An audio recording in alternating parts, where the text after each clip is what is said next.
successful at defeating it, we need to understand it. And we need to understand what encourages people to use this form of violence.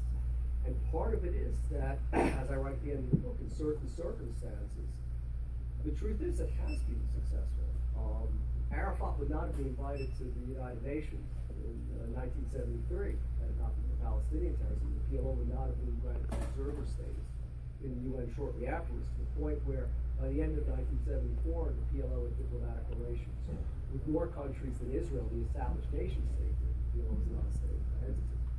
Certainly, those who read The New Yorker and read about the Jean McConaughey case a couple of weeks ago, Jerry Adams' role in the disappearance of his mother, I think, of 9 children. Sinn Féin would not be the most powerful political party in Northern Ireland if it wasn't for terrorism.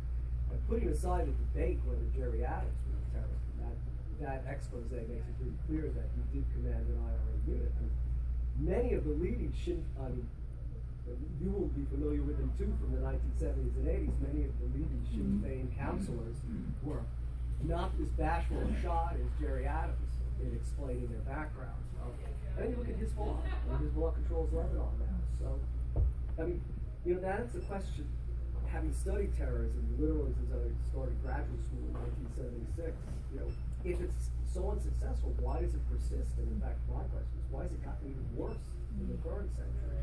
And part of that, I think, is understanding the dynamics of what sustains terrorism. And a lot of it, of course, as we've seen just in recent months with ISIS, is this interplay with heinous acts of violence that generate a lot of attention.